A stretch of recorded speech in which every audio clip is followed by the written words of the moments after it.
बिस्मिल्लाहिर्रहमानिर्रहीम, अस्सलाम वालेकुम, good morning and welcome to morning at home. तबाहियाँ मचाती हुई मैं ऑन एयर आ गई, क्योंकि आपको पता है कि फ़नकारियाँ करने का मुझे शौक़ है। अब इंसानों की तरह बैठ के भी आपके साथ प्रोग्राम स्टार्ट कर सकती हूँ, लेकिन बड़ा शौक़ होता है ना कि एंट्री मारनी है, तो एंट्री मारते मारते अपना फ़ानूस ही तोड़ दिया। कितनी फ़ानूस नहीं, वो उसको क्या कहते हैं हम, लैंटर्न हमने अपना तोड़ दिया। चले जाके मैं सेट कर लेती हूँ। मुझे अब आपको पता ना ओसीडी का मसला है, तो मुझे एंग्जाइटी बॉदर करती रहेगी, तो मैं ज़रा अपना ढक्कन वापस रखा हूँ। तो ले जी, हमने अपना ढक्कन वापस रख दिया। चले जी, अब हम वापस आ जाते हैं। ओके, कैसे हैं आप? कैसी गुजर रही है आपकी सुबह? आई होप कि जुम्मा आज का दिन अपनी बरकतें, अपनी पॉजिटिविटीज़ तो लेके आएगा, लेकिन उसके साथ साथ आप भी हमारे लिए बहुत सी दुआएं करेंगे जब आप नमाज़ पढ़ेंगे, क्योंकि कहा जाता है कि आज के दिन कोई ऐसा लम्हा ज़रूर गुज़रता है कि दिल से मांगी हुई मुराद या दुआ ज़रूर कबूल होती है। तो अल्लाह करे कि हमारी सब जायज़ ख्वाहिशात पूरी हों और आप सबको हम सब की तरफ से जुम्मा मुबारक। तो जुम्मा तो मुबारक अपनी जगह, लेकिन उसके साथ साथ आज किस टॉपिक पे बात करनी है?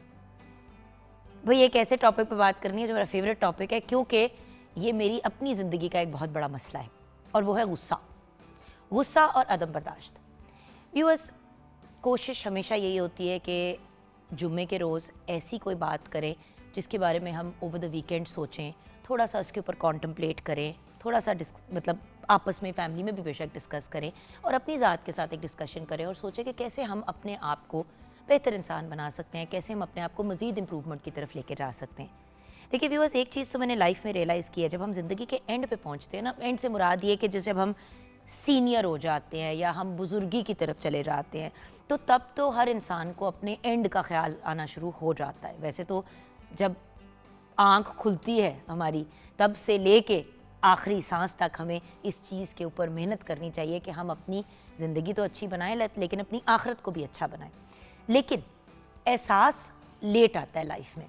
इस वजह से हम देखते हैं कि बहुत से लोग यंगर ईयर्स में एक सर्टन पर्सनालिटी रखते हैं, और जब बड़े हो जाते हैं, सीनियर हो जाते हैं, तो लोग कहते हैं अब भाई इनकी पर्सनालिटी बहुत बदल गई है, पहले तो इनका गुस्सा बड़ा तेज़ होता था, या इनका इनकी टेम्परामेंट बड़ी ख़राब होती थी, इनमें एटीट्यूड बहुत था, लेकिन अब देखें बहुत अच्छे हो गए हैं या बहुत अच्छी हो गई हैं।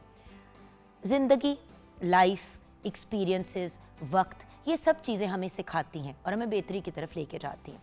जब हम छोटे होते हैं तो हमारी पर्सनैलिटीज़ व्यूअर्स डेवलप हो रही होती हैं। पहले 5 साल के अंदर जो पर्सनैलिटी हमारी बन जाती है, उसी के ऊपर फिर एडिशंस होती हैं, मज़ीद कुछ नई चीज़ें नहीं रूनमा होती यूजुअली। इसीलिए अक्सर जब बच्चों को न्यूरोलॉजिकली डाइवर्जेंट होते हैं, न्यूरोडाइवर्जेंट होते हैं, या डिफरेंटली किसी न डिसेबल्ड होते हैं, तो वो 5 साल की उम्र से पहले ही यूजुअली डायग्नोज हो जाता है। सो पर्सनैलिटी आपकी 5 साल या 7 साल की उम्र तक बन गई। अब उस पर्सनैलिटी के अंदर अगर गुस्से का आंसर आ जाता है या अदम बर्दाश्त हो जाता है छोटा बच्चा, तो आगे जाके भी बच्चे के अंदर टॉलरेंस और गुस्से का आंसर बढ़ता चला जाता है, कम नहीं होता। जिस घर में बहुत ज़्यादा चीखना, गुस्सा, टेम्पर का प्रॉब्लम होता है, वहाँ पे बच्चे भी इसी टेम्परामेंट के होते हैं, या फिर बहुत ही डरे डरे सहमे सहमे होते हैं।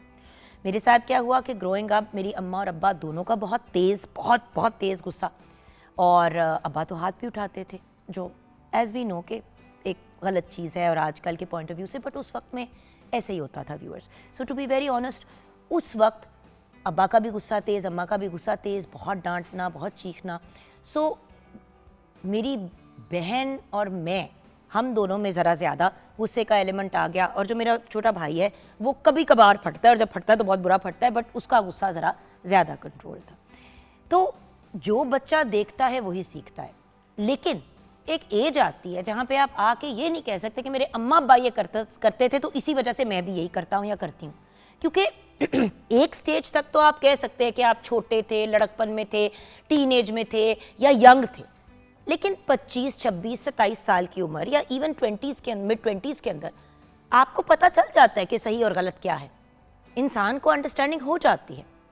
मैंने अपनी जर्नी अपने गुस्से को कंट्रोल करने की अगर पूछें कि कब शुरू की, तो मैं यही कहूँगी कि हमज़ा पैदा हुआ उसके कुछ साल के बाद, आई थिंक 26-27 साल की उम्र पे मुझे एहसास होना शुरू हुआ कि यार मेरे गुस्से का प्रॉब्लम ज़रा ज़्यादा है, और उसकी वजह से मैं बहुत से नुकसान उठाती हूँ। सबसे पहले तो ये कि अगर सेट पे आप टेंट्रम थ्रो कर देते हैं, अब अगर आप मेरा कोई भी नाराज़ होने का रीज़न देखें तो उसके पीछे यूजुअली ये नहीं होता था कि मुझे कोई अच्छी तरह ट्रीट नहीं कर रहा या मुझे कोई मेरे साथ लाड नहीं कर रहा। मेरा गुस्सा ये होता था कि यार स्पॉट बॉय से क्यों इतनी बदतमीज़ी की जा रही है, जो क्रू आया हुआ है उसको अभी तक खाना क्यों नहीं मिला। हम लोग अब अगर शूट पे सुबह 9 बजे के आए हुए हैं, दोपहर के मतलब 4 बज रहे हैं और अभी तक किसी ने पानी तक नहीं पूछा। मतलब इस किस्म की चीज़ों पे मैं अपसेट हो जाती थी। पर टाइम वेस्ट करने के ऊपर के भी अगर मुझे आपने 9 बजे बुलाया है और आप लोग खुद 11-12 बजे पहुंच रहे हैं तो मैं पागल हूँ जो मुझे 2 घंटे आपने बुला के शूट पे, मतलब गाड़ी में मैं बैठ के वेट कर रही हूँ, ना मैं जाने जोगी ना मैं रुकने जोगी। सो द पॉइंट इज़ इन चीज़ों पे मुझे बहुत गुस्सा चढ़ता था। फिर मैंने अपनी टेम्परामेंट को एडजस्ट किया। अभी भी वर्क इन प्रोग्रेस है। ऑब्वियसली व्यूअर्स, इनका गुस्सा तेज़ होता है। मैं हमेशा कहती हूँ कि एंगर एक बीमारी की तरह है, एक ऐसी कंडीशन की तरह है जिस तरह डायबिटीज़ है या ब्लड प्रेशर है। आपको इसको कंट्रोल भी करना है और आपने इसको मैनेज भी करना है। इसलिए it is very very important कि हम अपने टेम्परामेंट के ऊपर कंसिस्टेंटली काम करें। और जब हम अपने टेम्परामेंट पे काम कर रहे हैं तो इन चीज़ों का ख़ास ख्याल रखें कि वो क्या चीज़ें हैं जो ना सिर्फ हमें नुकसान पहुंचाती हैं बल्कि हमारे इर्द गिर्द के लोगों को नुकसान पहुंचाती हैं और उनकी लाइफ के अंदर एंग्जाइटी लेके आती है। देखिए, गुस्सा इंसान के लिए हर पर्सपेक्टिव से नुकसानदेह है। जिस्मानी तौर पे, जहनी तौर पे, मतलब क्या कहते हैं, जिन लोगों को ब्लड प्रेशर का और इस किस्म के मसाइल होते हैं, कहते हैं जी अपने गुस्से को काबू में रखें, हार्ट अटैक हो सकता है। So the fact is that गुस्से को का जिस्मानी नुकसान है, जहनी नुकसान है, आपके रिश्तों पे नुकसान है, नौकरियां चली जाती हैं, ऐसे ऐसे बड़े बड़े मसाइल हो जाते हैं जस्ट बिकॉज इंसान के अंदर टॉलरेंस नहीं आती। सो जब आप अपने अंदर बर्दाश्त पैदा करते हैं तो आप में मतलब एक पेशेंस का लेवल अपने अंदर लेके आते हैं और थोड़ा सा सांस लेते हैं डिसीजन या कोई भी काम करने से पहले या गुस्सा करने से पहले, तो आपके अंदर एक तो पेशेंस और बर्दाश्त तो बढ़ती ही है, लेकिन उसके साथ साथ आप अपने आप को एक बहुत पॉजिटिव डायरेक्शन में ले जाना शुरू कर देते हैं। देखिए, अप्स एंड डाउन्स व्यूअर्स हर किसी की ज़िंदगी में आते हैं। दुनिया में कोई ऐसा इंसान नहीं है जो ये कह सकता है कि कभी उसको गुस्सा नहीं चढ़ा या कभी उसने गुस्से से किसी से बात नहीं की या उसने कभी ऊंच नीच नहीं की। लेकिन अगर आपकी रेपुटेशन या आप जाने ही जाते हैं यार उसका गुस्सा बहुत तेज़ है, यार वो तो बड़ी बदमिजाज है, यार उसके पास तो नहीं बैठना, उसके तो मुँह से कभी कोई अच्छी बात निकलती ही नहीं है, ऐसी रेपुटेशन किसी भी इंसान की हो, ये ना सिर्फ आपके लिए नुकसानदेह बल्कि आपके पूरे ख़ानदान के लिए एक नुकसानदेह चीज़ है। यानी कि लोग आपको अवॉइड करेंगे, लोग आपके पास नहीं आना चाहेंगे। नाउ, गुस्से का नुकसान किस किस लेवल और किस किस स्केल पे लोग बर्दाश्त कर चुके हैं। मैंने तो तलाक़ों से लेके, कत्ल से लेके, फैमिली के पूरे पूरे स्ट्रक्चर्स को बर्बाद होते हुए देखा हुआ है। जस्ट एक चीज़, एक ऐसी बुरी आदत, एक ऐसी बीमारी की वजह से जिसको हम गुस्सा बुलाते हैं। देखिए व्यूअर्स, गुस्सा को कंट्रोल करने के भी बहुत से तरीके हैं। अगर आप मजहबी पॉइंट ऑफ व्यू से देखें तो आपको हुक्म है कि अगर आप गुस्से में हैं, जिस जगह पे हैं वहाँ पे आप चीख धाड़ रहे हैं, खड़े हुए हैं तो बैठ जाएं, बैठे हुए हैं तो लेट जाएं, लेटे हुए हैं तो उठ के कहीं उस जगह से बाहर निकल जाएं। मतलब बेसिकली कहीं किनारा कशी करके अपने टेम्परामेंट को लो करें। देखिए व्यूअर्स, मेन चीज़ ये होती है कि उस वक्त उस लम्हे पे अपने गुस्से पे ग्रिप ले लें, कंट्रोल ले लें। इट्स लाइक जब गाड़ी बेकाबू होती है तो उस वक्त आप उसे कंट्रोल में लें, बाद में आप बाकी चीज़ें देख लेंगे। और बड़ी दफ़ा ऐसा होता है कि इंसान को जब गुस्सा चढ़ा होता है उस वक्त मौके पे वो ऐसी बातें और ऐसी चीज़ें कर जाता है जो अगर 15 मिनट के बाद भी वो उस चीज़ पे रिएक्शन दिखाता तो शायद वो ये चीज़ें ना करता। तो मैंने तो अपनी ज़िंदगी में एक बहुत बड़ा जो लाइफ लेसन सीखा है गुस्से से रिलेटेड, वो ये है कि अगर आपने अपने गुस्से को काबू में लेके आना है तो सबसे पहले आपने अपने आप को टाइम देना है। कहते हैं ना, गुस्सा चढ़े तो कुछ भी बोलने से पहले 10 दफ़ा, मतलब 10 तक गिने। मतलब जैसे कि अगर मेरे साथ, मैं आपसे कोई बदतमीज़ी की बात करती हूँ, अब आपको गुस्सा एकदम से चढ़ा है मेरी बात को, आप एक लम्हे चुप होके अपने दिमाग में गिने 1 2 3 4 5, ऐसे करके आपने आराम आराम से, या 1 2 3 अपने आप को रिलैक्स करना और साथ में लंबे लंबे सांस लेने। उसके बाद अगर आपने कुछ कहना है उस वक्त फ़ौरन अगर आपने कहना है तो कहें, और अगर उस वक्त आपको महसूस होता है कि मैं चुप कर जाऊं तो नानो वाली बात, एक चुप 100 सुख। बिकॉज व्यूअर्स, लड़ाई और जब गुस्सा चढ़ा हुआ हो और एक बंदा चीख या चिंघाड़ रहा हो, जब दूसरा बंदा भी चीखना चिंघाड़ना शुरू करता है तो व्यूअर्स फिर वो लड़ाई उस स्केल पे पहुंचती है कि फिर वो कंट्रोल से बाहर हो जाती है। फिर हाथापाई भी हो जाती है, गाली गलोच भी हो जाती है, पुलिस भी इन्वॉल्व हो जाती है, कभी कभी हथियार भी इन्वॉल्व हो जाते हैं। तो व्यूअर्स, मैं ये नहीं कह रही हूँ कि अगर कोई आपके साथ बिला वजह बदतमीज़ी कर रहा है या गलत कोई हरकत कर रहा है तो आप गुस्से का इजहार ना करे, लेकिन गुस्से का इजहार राइट मोमेंट पे करे। चीखता हुआ बंदा एक और चीखते हुए बंदे की कभी बात नहीं सुनेगा व्यूअर्स। ये मेरा लाइफ का एक्सपीरियंस है और मैं मैं वही बंदी थी जो हमेशा घूम के कहती थी कि क्या मतलब, जवाब दो, मुंह पे दो, मौके पे दो। मैं ये थी। अभी भी कभी कभार ऐसा होता है, I will be very honest, क्योंकि इंसान हो, गलतियों का पुतला हूं, कभी कभी हो जाता है। लेकिन अब 90% मेरी ये कोशिश होती है, जुगन चुप कर जा यार, चुप कर जा, चुप कर जा, चुप कर जा, 2 मिनट चुप कर जा। आई बी वेरी ऑनेस्ट, मैं दिल में आयतल कुर्सी पढ़ना शुरू कर देती हूँ, दुरूद शरीफ पढ़ना शुरू कर देती हूँ, चारों कुल पढ़ने शुरू कर देती हूँ और बस यही अल्लाह मियाँ से बार बार कहती हूँ, अल्लाह मियाँ प्लीज़, अल्लाह मियाँ प्लीज़, बस जिस मुझे प्लीज़ अल्लाह मियाँ काम डाउन कर दे। और अल्लाह ताला आपकी सपोर्ट करते हैं। सो एक ये तरीका है। उस वक्त अगर नहीं ये चीज़ जहन में आ रही तो गिनती कर लें, बैठ जाएं, पानी का घूंट पी लें, जगह से निकल जाएं। एक दफ़ा व्यूअर्स, ये आप एक दफ़ा ट्राई करके देखें। आपको मौके पे हस्बैंड वाइफ की लड़ाई हो रही है, उस वक्त मौके पे आपके पास 6 जवाब है अपने मियाँ को देने के लिए, बस चुप हो जाए, सिर्फ चुप हो जाए। हस्बैंड भी ये करके देखे, बस चुप हो जाए, सुन लें। उसके बाद जब चीज़ सेटल हो जाती है, थोड़ा सा पारा लो हो जाता है, उस वक्त ज़रूर बात करें, उस वक्त डिस्कशन बनती है, क्योंकि मसले ऐसी तीसरी तरह हल होते हैं जब आप डिस्कशन से करते हैं। लेकिन जब पारा लो हो जाए, लड़ाई से व्यूअर्स लड़ाई निकलती है। मैंने तो कभी कोई मसला हल आते होते हुए नहीं देखा, और अगर होता भी है तो फिर वो बात इतनी बढ़ के चढ़ के पहुंच के फिर पीक से नीचे आती है। तो व्हाट्स द पॉइंट व्यूअर्स? इतनी सी ज़िंदगी है, ये नहीं पता होता कि आज अगर किसी को मिले तो अगली बार उससे मुलाकात होगी भी कि नहीं। अल्लाह का बड़ा करम है कि हमें हर रोज़ आंखें खोल के एक खुली फ़िज़ा में सांस लेने का मौका मिलता है, अपनों के साथ कम्युनिकेट करने का मौका मिलता है, खाना पीना सेहतमंद, अल्लाह का बहुत करम है। तो ये एक खूबसूरत सी बनी बनाई ज़िंदगी जैसे तैसे भी चल रही है, उसको बर्बादी की तरफ ले जाने का व्यूअर्स क्या फ़ायदा। सो गुस्सा और बर्दाश्त, गुस्सा ख़त्म करना है, अपने अंदर बर्दाश्त पैदा करनी है और अपने गुस्से को मैनेज करना है। मैं ये नहीं कह रही हूँ कि गुस्से का इजहार ना करें। ऑनेस्टली व्यूअर्स, कभी कभी टारगेटेड भी गुस्से का इजहार करना ज़रूरी होता है, क्योंकि हर वक्त के अगर आप ही करते रहते हैं तो लोग भी आपको सीरियसली नहीं लेते। सो टारगेटेड अपना पॉइंट क्रॉस करने के लिए ज़रूर अपने गुस्से का इजहार करें, लेकिन अगेन लिमिट्स में। जैसे कि मैंने कहा कि जब मैं छोटी होती थी अम्मा अब्बा हाथ उठाते थे, क्योंकि उस ज़माने में वो एक नॉर्मल चीज़ होती थी, मायूब नहीं कंसिडर होती थी। लेकिन अब हम जानते हैं कि बच्चों पे हाथ उठाने के नफसियाती जो असरात होते हैं, सबसे बड़ी बात यह कि आप बच्चों पे हाथ उठाएंगे, उनको तो जो इमोशनल और मेंटल नुकसान होगा, लेकिन उनकी ज़िंदगी में भी नुकसान होगा, क्योंकि उनमें भी गुस्सा और ही आएगा। चलिए ये पहले वक्तों की बात थी, लेकिन जहाँ पे हमने हाथ नहीं, हम जब तक अपने घरों में इन्वायरमेंट को पॉजिटिव नहीं करेंगे, देखिए माँ बाप गुस्से के साथ जैसे डील करेंगे, बच्चे भी उसी तरह गुस्से को डील करना सीखेंगे। चीखे मारेंगे, बच्चे भी चीखे मारेंगे। अपना टेम्परामेंट कंट्रोल रखेंगे, प्यार से बच्चों को समझाएंगे, तो एक डिफरेंट डायनामिक होगा। अब जैसे कल हसन को मेरे से डांट पिटी, प्रॉपर डांट पिटी, और वो बेचारा घबरा गया, बट फिर मुझे आके कहता है मामा अब आप मुझे ग्राउंड करेंगी, कि मतलब आप यू गो टू ग्राउंड। मैंने कहा नहीं बेटा, मैंने आपको जो बात कहनी थी मैंने कह दी है, इस बार मैंने आपको डांटा है और आपको बात आई होप समझ आ गई है। बहन के साथ मैं फनकारियाँ कर रहा था, तंग कर रहा था छोटी को, और मतलब हर बात पे घूम के कहते हैं कि नूर भी ये कहती है, तो मैं उसको यही समझाती हूँ कि बेटे आप 4 साल बड़े हैं, आप 9 साल के हैं, 5 साल के, तो खैर इस तरह का कुछ मामला था। तो उसने डांट खाई, लेकिन अलहदा उसको अकेले लेके गई कि बहन के सामने ना डांटूं, कि बहन के सामने डांटूंगी तो फिर बहन भाई के साथ बदतमीज़ी करेगी, क्योंकि वो भी यही सीखेगी। तो बड़े तरीके से उसको अंदर ले जाके प्रॉपर मतलब उसको डांट पिटी। उसके बाद वो रोता हुआ गया कमरे से, मैंने भी थोड़ी देर उसको रहने दिया, फिर थोड़ा काम डाउन हुआ, आया, उसने मेरे से बात की, मैंने उसको कहा मैं आपको ग्राउंड नहीं करी, लेकिन नेक्स्ट टाइम आप करेंगे तो हाँ, सारी डिवाइसें, सारी चीज़ें, सब कुछ 3 डेज़ के लिए आप टोटल, और वीकेंड पे आप कहीं नहीं जाएंगे फ्रेंड्स के साथ, प्ले डेट पर कोई आएगा भी नहीं। तो उसको बात की समझ आई। अब देखते हैं कि वो क्या करता है।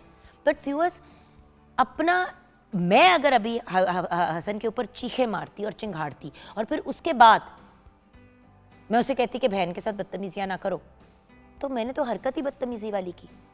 अपना गिरबान झांकना ज़रूरी है। अपने आप को सीधा करेंगे, इर्द गिर्द की चीज़ें खुद ही सीधी होनी शुरू हो जाएंगी, और नहीं भी होती तो कम से कम हमने अपनी आखिरत तो सीधी कर ली ना। बढ़ते हैं किचन की तरफ, शेफ आमना इलियास के पास। अस्सलाम वालेकुम मामू। वालेकुम अस्सलाम। जुम्मा मुबारक आपको भी। जी जान। आज का टॉपिक बहुत भाई, मैं तो अपना important एग्जांपल इससे topic देती हूँ है। क्योंकि यहाँ पे बैठ के जब हम बात करते हैं ना कि लोगों को ये करना चाहिए, वो करना चाहिए, हम तो क्या अक्सर करते कहते हैं कि तू हमें सिखाएगी, तो मैं यही कहती हूँ कि मैं हूँ बहुत बुरी, मेरे में बहुत ऐब है और मैं बहुत मिस्टेक्स करती हूँ। लेकिन तो मैं आप उसे इसीलिए consider शेयर तो करती हूँ करते कि हैं। यार कोई और ना करे, बिल्कुल, आप कि consider आप वो करते ना हो उस करें जो चीज़ मैंने को। किया है, आप तो नुकसान से बचें। अगर वही फैमिली है, है तो फिर बिल्कुल एक अपना दूसरे को एक बता रहे हैं आपके, मैं इन चीज़ों से गुजरती हूँ और फिर मैं ये चीज़ें, ये ट्रिक्स हैं जो हम कर सकते हैं। काउंटिंग कर सकते हैं, डीप ब्रीदिंग कर सकते हैं, दरूद शरीफ पढ़ लें, उस जगह से उठ जाएं, मूव ऑन कर दें उस सिचुएशन से। अगर एक आपका कोई भी आर्ग्यूमेंट चल रहा है, बहुत हाइप पे जा रही है वो चीज़, तो उस चीज़ को कंट्रोल करने के बहुत सारे मेथड्स हैं। अदरवाइज़ वही है कि लड़ाई से लड़ाई बढ़ती है और फिर इस तरह का नुकसान हो जाता है कि वो रिवर्स नहीं हो सकता। तो ये छोटे छोटे ट्रिक्स अगर हम फॉलो कर लें, अदरवाइज़ और ये भी बहुत इंपॉर्टेंट चीज़ हम देखते भी हैं कि गुस्सा हम करेंगे, वो अक्सर कहते हैं ना कि बॉस पे नहीं आप उस तरह का गुस्सा करते जो आप अपने घर पे, बच्चों पे या फैमिली पे भाई करते बॉस फ्रेंड्स, अच्छा जो आपके करीबी लोग नहीं है जी। उनके सामने जी जनाब अस्सलाम हाँ वालेकुम, जी। और घर वालों के ऊपर इतना, पता है मुझे एहसास पहली दफ़ा कब हुआ, एक दिन मैं घर आई ना, तो उन दिनों में ना मेरा मूड काफ़ी ऑफ था, मेरी तबीयत भी ख़राब थी। ये कोई 10-12 साल पुरानी नहीं, 15 ईयर्स पुरानी बात है। मैंने दरवाज़ा खोल के अंदर आई ना, तो मुझे आवाज़ आई कि ना घर में सब बातें कर रहे हैं। जब दरवाज़ा खोला और बंद किया ना, तो एकदम से आवाज़ आई, आप ही आ गए, आप ही आ गए, और एकदम से सारे ना चुप हो गए। यार मेरा इतना दिल ख़राब हुआ आमना। मैंने बाद में सिद्रा को बुलाया अंदर, मैंने कहा बेटे मैं आई तो एकदम से तुम लोगों ने सबने कहा कि आप ही आ गए, आप ही आ गए, और एकदम से सन्नाटा हो गया। तो इतनी रौनक से सन्नाटा, कहती आप ही को पता नहीं था ना आपका मूड अच्छा है, ख़राब है, तो आप कोई नाराज़ ना हो जाए कि ये क्या तुम लोगों ने इतना शोर कर रहे हो ये वो। तो मैंने कहा बेटा सॉरी कि जब मैं घर आती हूँ तो आप लोगों को ऐसा महसूस होता है। देखो कितनी बुरी बात है कि आपके घर वाले आपसे घबरा रहे हैं और वो चुप हो रहे हैं, आपसे सहम रहे हैं। और मेरे अब्बू से इस तरह लोग डरते थे घर पे। तो मुझे उस वक्त मैंने कहा कि यार मैंने वो नहीं करना। देखो जहाँ पे कुछ कोताहियाँ गलतियाँ हुई उनको एडजस्ट करते हैं, ये नहीं कहते कि अगर अगले ने भी किया तो मैं भी करूँ। वही वो चेन तो फिर चलती रहेगी, वो तो हम ब्रेक करेंगे ही उसी को तो नहीं, ब्रेक exactly, करना है, this- toxic this- cycles this को। is- this is so the point. Ultimately viewers यही बात कहेंगे कि अपने आप को पॉजिटिव रखें, पुरानी गलतियां जो हो गई सो हो गई, अब आगे बढ़ते हैं और एक पॉजिटिव और अच्छे नोट पे, और किस तरह से हम लोग अपने अपने गुस्से को कंट्रोल कर सकते हैं। By the way buddy system भी बना सकते हैं। मैंने फैसल को कहा हुआ है कि फैसल जब कभी आपको लगे ना कि मैं बहुत ज़्यादा कोई सिचुएशन ऐसी है और मैं हाइपर हो रही हूँ या वटेवर, या बच्चे, आप ना मुझे किसी बहाने से ना बाहर ले जाया करें। तो हमारा एक सिस्टम है, तो वो जब आते और ले जाने की कोशिश करते हैं तब मुझे समझ आ जाती है, मेरे दिमाग में एकदम से वो मैसेज आता है कि ओके ये ज़्यादा हो रहा है इसलिए फैसल अब आगे हुए हैं, तो मैं थोड़ा सा वो हो जाती हूँ। आप बडी सिस्टम बना सकते हैं। सो ब्रेक की तरफ जाएंगे, ब्रेक के बाद वापस आएंगे। आमना अपने गुस्से को कैसे कंट्रोल करती है ये जानेंगे आमना के किचन में। आप हमारे साथ रहिएगा।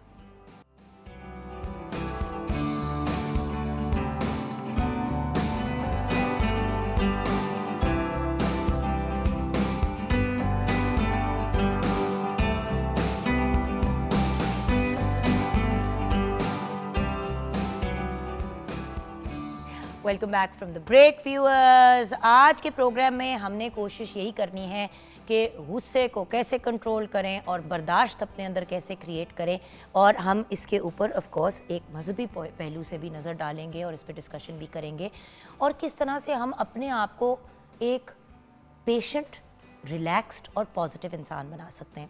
देखिए व्यूअर्स, हम लोग हमेशा अपने प्रोग्राम पे ना लोगों को बुलाते हैं, लाइफ कोचेस को बुलाते हैं। आमना ऑब्वियसली शेफ आमना के किचन में भी आ गए, आमो आपकी भी इसमें इन्वॉल्वमेंट बड़ी इंपॉर्टेंट है कि देखो हम ना हमेशा बुलाते हैं लोगों को, लाइफ कोच को बुला लिया, किसी टेक्निकल बंदे को बना लिया।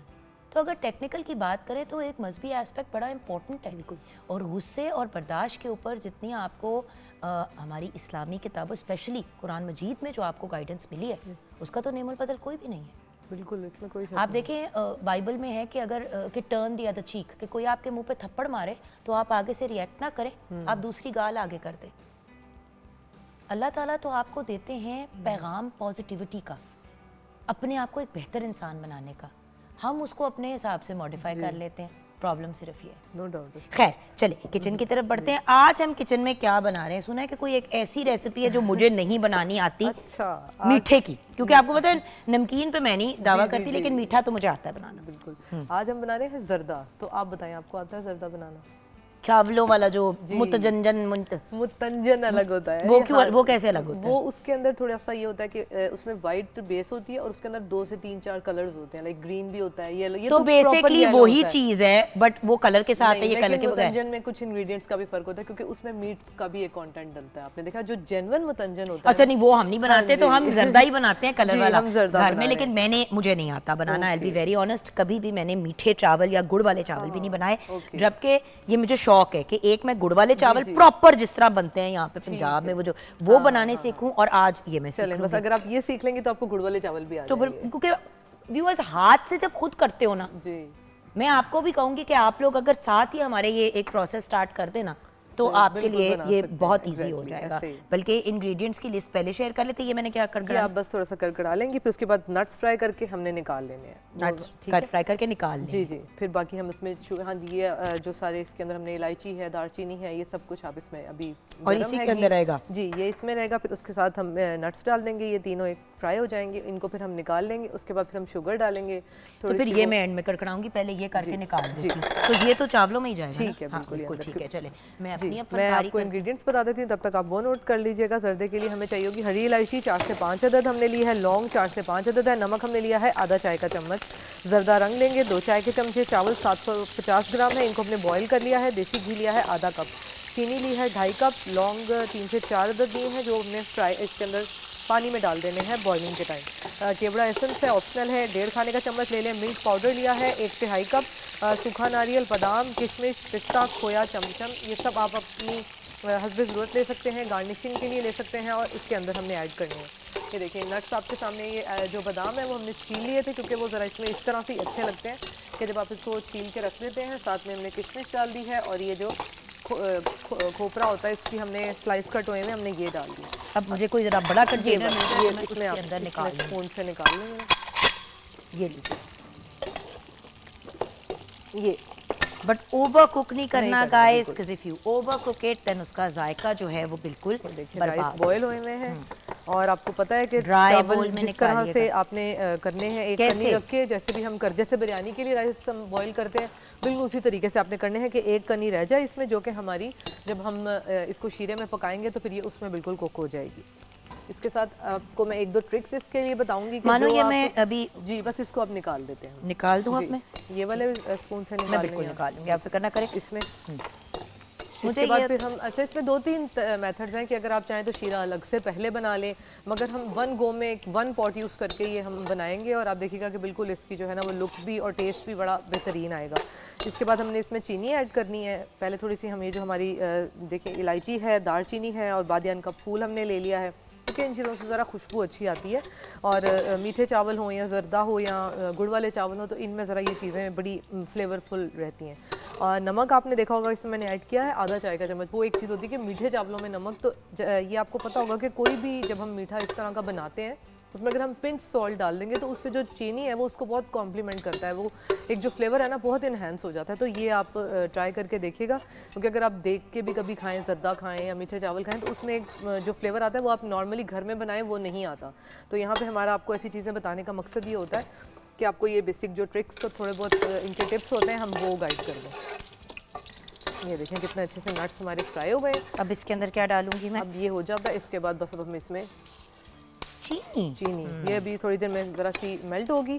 और इसका दाना, अगर प्रॉपर, कुछ लोगों की ये शिकायत होती है कि उस तरह से चीनी जो है वो फ़ौरन शीरा नहीं होता, तो इसका एक ट्रिक ये होता है कि आप इसमें थोड़ा सा दूध ऐड करेंगे। और वैसे भी चावल किसी भी तरह के बनाते हैं, आप जब दूध डाल देते हैं तो हाँ जी, उसका फ्लेवर ही अलग हो जाता है। इसमें ये देखिए थोड़ा सा मैं रख रही हूँ, थोड़ा सा हम दम में ऐड करेंगे। अब ये इसमें अच्छे से शीरा, बस हमने सिर्फ इसको मेल्ट होने का वेट करना है कि जब तक ये शीरे की फॉर्म में आ जाता है। उसके साथ अब जो इस टाइम पे ना हम इसमें ये देखें वो कलर भी हमने इसमें ऐड कर दिया, जो बेसिक जर्दा रंग इसीलिए ही मशहूर है, जर्दे में डलता है जो, तो ये हमने इसमें जर्दा रंग ऐड कर दिया। 2-3 चीज़ें हो सकती हैं, आप चावल बॉईल करते हुए इसमें भी डाल सकते हैं। एक रिक्वेस्ट जरूर करूंगी, मैं पिछले दिनों कर चुकी हूँ, जर्दे का कलर या कोई भी कलर जब हम लेते हैं तो प्लीज चेक कर लिया करें, क्योंकि पिछले दिनों मैंने क्या किया कि उसको कितना डालना है। अब जैसे ये जर्दे का कलर आपने डाला, इतना ज्यादा उसका नहीं आया, आप डाल सकती हैं थोड़ा और अगर डालना चाहे, लेकिन मैंने लिटरली एक पिंच डाला एक फूड कलर का, यार वो उसका रंग चीखता हुआ, वो जेल कलर तो नहीं था, पता नहीं वो हाँ, क्या था क्योंकि यार, वो बहुत स्ट्रॉन्ग होता है। हाँ वो क्योंकि इतना बुरा था, वो इतना वो बहुत ही ज्यादा, फिर वो बिल्कुल ऐसा लग रहा होगा हल्दी डाल दी है, बहुत बिल्कुल। तेज हो गया। सही नहीं, ये आप बिल्कुल चेक कर नहीं लिया करें। वो ब्राइट ऑरेंज कलर का हो गया और वो इतना बुरा लग रहा था ना, लाइक यार। ये देखिए इसका दाना हो गया मेल्ट, और डाले बिल्कुल। ये अब हम इसमें ये भी डाल देंगे। दाना इसका ऑलमोस्ट कम्प्लीटली मेल्ट हो गया। हम इसको मिक्स, अच्छा so this is what makes it जर्दा। जर्दा एंड स्पेशल। और बिल्कुल यानी कि इतना कोई भी मुश्किल नहीं है। अच्छा इसी तरह से ही मैं आपको बता दूं कि यहीं पे जैसे हम ये कर रहे हैं ना, इस तरह से अगर हम गुड़ की चाशनी बना लेंगे ना, लेकिन उसके लिए एक ट्रिक ये है कि उसको थोड़ा सा पहले छान लिया करें, क्योंकि अक्सर उसमें इम्प्योरिटीज़ वगैरह होती हैं। इस जैसे हमने चीनी की बनाई है, आप गुड़ की चाशनी बना के इसी स्टेज पे ये डाल देंगे तो वो गुड़ वाले चावल बन जाएंगे। बिल्कुल सही। ये सिंपल सा है। अच्छा जी, अब इसके अंदर हम ये राइस और ऐड वो करते जो हैं, हरी बड़ी चीजें वो हम दम में डाल देंगे ऊपर। ये दम। जो अशरफियाँ होती हैं ये मार्केट से ही मिलेंगी, और ये आपने डाल देनी है। एक सेकेंड एहतियात से, क्योंकि चीनी शीरा जो है वो बहुत गर्म होता है, तो इस टाइम पे बहुत एहतियात की ज़रूरत होती है। ये देखिएगा, बस इसको मिक्स करते जाना है हमने। सॉरी, सारे राइस में निकाल लूँ। फ्लेम भी हम थोड़ा सा स्लो कर देंगे। अब ये देखेंगे, अभी चावलों के साथ चीनी है जब ऐड होगी तो वो एक, हालांकि इसमें हमने पानी नहीं डाला, बट एक वो थोड़ा सा वाटर कंटेंट इसमें आ जाता है, तो उसी में ही ये कुक हो जाएंगे बहुत अच्छे से। हाँ, इसीलिए 2 कनी छोड़ दें। अब डिपेंड करता है ना, हर बंदे के घर में भी मुख्तलिफ अंदाज में बनते जी, हैं। जिस कुछ तरीके लोग की जरा आपके खड़े घर खड़े में- रखते हाँ हैं, जी। कुछ लोगों के घर में जरा वो होता है। ये देखिए मैंने 2 चम्मच लेके ना, हाँ, बिल्कुल। ताकि चम्मच का बेड़ा अगर रखना और कलर जो है वो बैलेंस में आ जाए। थोड़ा सा कलर अब इसमें, और ये देखिए अब इस स्टेज पे हमें आइडिया हो गया, थोड़ा सा हम इसमें कलर और डालेंगे। अब इसको मिक्स कर लेंगे। ठीक है, मैं इसको नहीं डालूंगी। ये ले, बट हल्का हाथ व्यूअर्स। जैसे मैं आपको कहती हूँ ना, जब आपने चेहरे की स्क्रबिंग करनी है तो आपने हल्का हाथ रखना है, हवा में हाथ चलाना है, तो उसी तरह आपने ये क्योंकि करना है। चावल बेसिकली जारी बात है डेलिकेट चीज़ है, और उनको बड़े तरीके से आपने हैंडल करना है। और इस तरह से करके जब ये पानी आपको लगे कि थोड़ा सा खुश्क होने लगा है, उस वक्त हमने नट्स भी इसमें डाल देने हैं।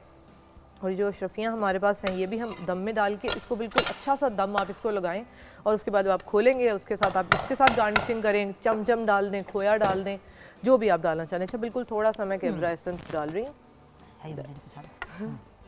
हालांकि वैसे जो कुछ हमने इसमें डाल दिया इसमें ज़रूरत नहीं, क्योंकि हमने इसमें बादियान का फूल डाल दिया, दालचीनी डाल दी, इलायची डाल दी, तो उनका अपना जो एक नेचुरल फ्लेवर है वो बहुत बेहतर। आप इसमें रसगुल्ले भी डाल सकते हैं जी बिल्कुल, आप इसके अंदर छोटे गुलाब जामुन भी डाल सकते चमचम हैं, डाल दें, चमचम डाल, मतलब जो भी आपको वो ना वो लवाजमात तो जितने आप इसको नहीं, लेकिन हमारे नट्स काफ़ी अच्छे हमने क्वांटिटी में डिफरेंट 2-3 तरह के डाल दिए हैं, तो वो भी मोर देन इनफ है। हाँ, लेकिन एक बात कहूँ,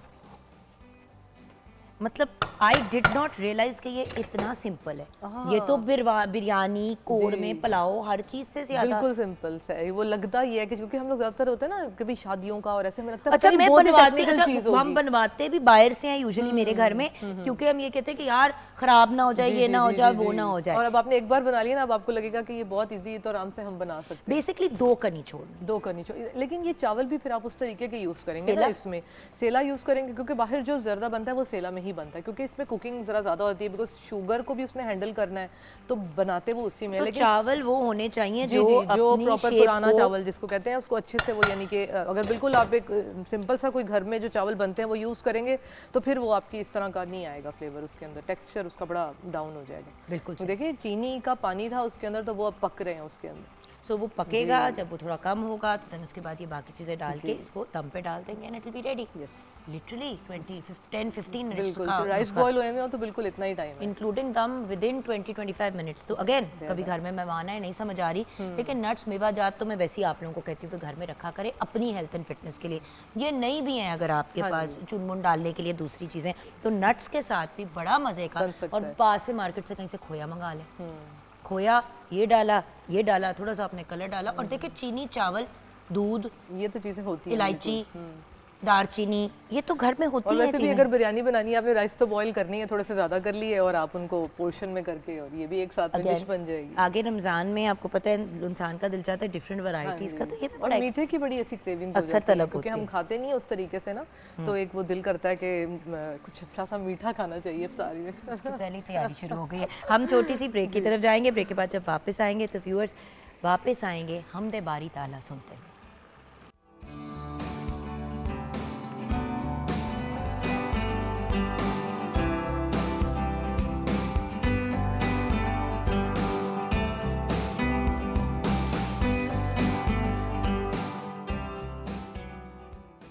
मौला मौला मेरे मौला मौला मेरे मौला मौला मौला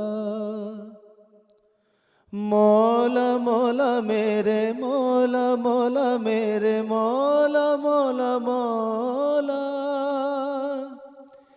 मेरे मौला करम हो करम मेरे मौला करम हो करम मेरे मौला करम हो करम मेरे मौला करम हो करम तुझसे फरियाद करते हैं हम तुझसे फरियाद करते हैं हम मेरे मौला करम हो करम मेरे मौला करम हो करम मेरे मौला करम हो करम ये ज़मीं और ये आसमां तेरे कब्ज़े में है दो जहां ये ज़मीं और ये आसमां तेरे कब्ज़े में है दो जहां सब पे तू ही तो है मेहरबान हम तेरे दर से जाए कहाँ तू ही सुनता है सबकी सदा तू ही रखता है सबका भरम मेरे मौला करम हो करम मेरे मौला करम हो करम बेकसों को सहारा मिले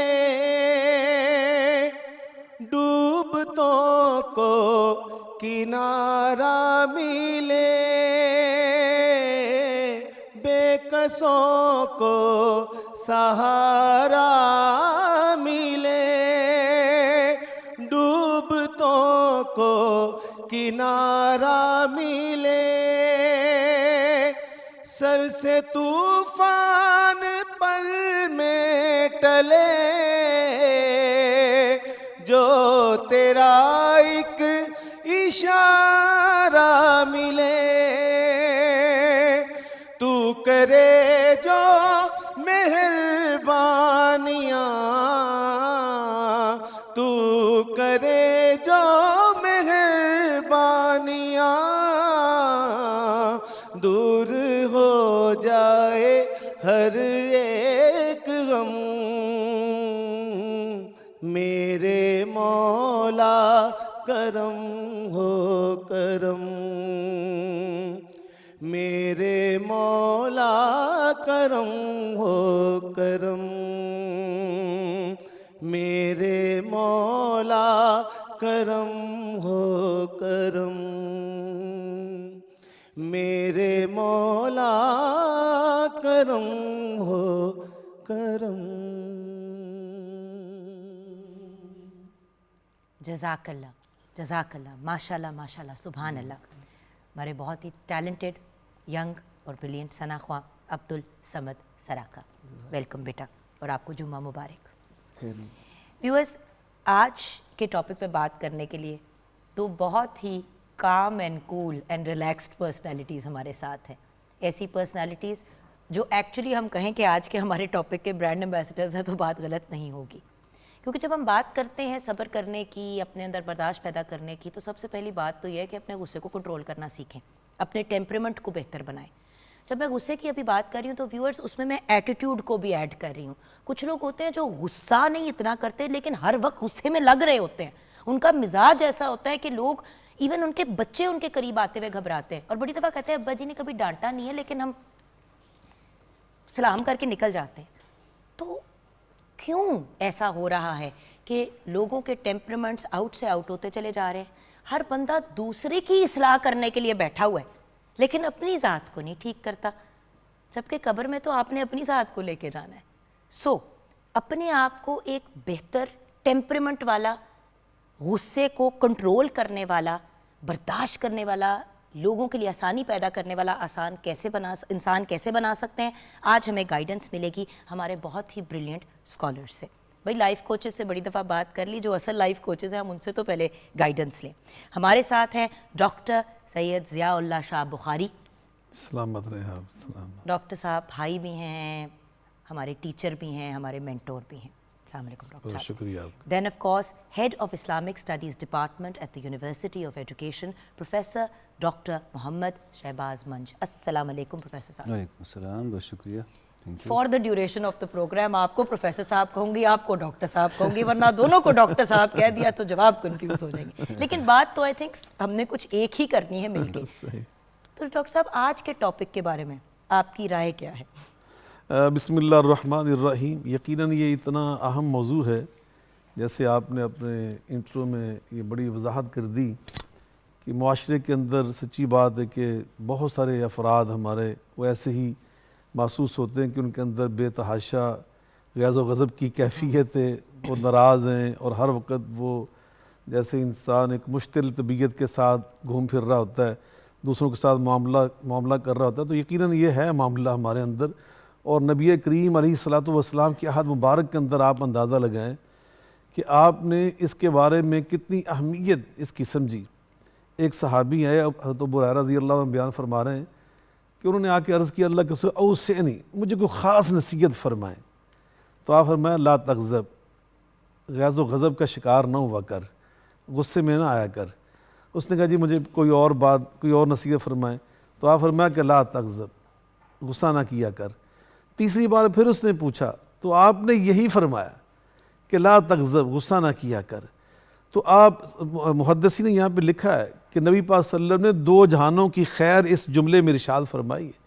जब बंदा गैज़ व गज़ब से महफूज रहता है ना, उसके अंदर वो इश्तियाल पैदा नहीं होता, इंतहा दर्जे की वो जो एक चीज़ होती है ना जिसको इंसान कहता है कि वो अंदर से जर रहा है इंसान, और इश्तियाल रेज कहते हैं। आप देखें ना डॉक्टर साहब, मुझे जो चीज़ बोल के प्रोफेसर साहब आपकी तरफ आते हैं, I want this to be more of a discussion, because देखिए मुझे जो बात प्रोफेसर साहब, जिस तरह रिसेंटली एक इंसिडेंट हुआ, एक बच्ची ने नॉर्मल उसके ऊपर लिखी हुई थी कोई चीज़ कपड़ों पे, लोगों ने सोचा कि कुरान मजीद की आयत लिखी है और ना सोचा ना समझा ना उसको पढ़ने की कोशिश की, और आपको पता है प्रोफेसर साहब वो बच्ची को अटैक करना शुरू कर दिया। ये वाले जो इंसिडेंट्स होते हैं ना, ये लैक ऑफ कंट्रोल की वजह से होते हैं। और मुझे हैरत इस बात पे होती है कि हम लोग जो इतना प्यार करने वाली कौम है, हमारे अंदर फिर ये क्यों हो जाता है, ये क्यों आ जाता है? जी, ये जो सबब आपने पूछा, मैं वैसे आपको एग्जांपल दे रही हूँ, बड़ी खूबसूरत बात की आपने डॉक्टर बुखारी साहब ने भी आज़ वसल्लम की हदीस की रोशनी में।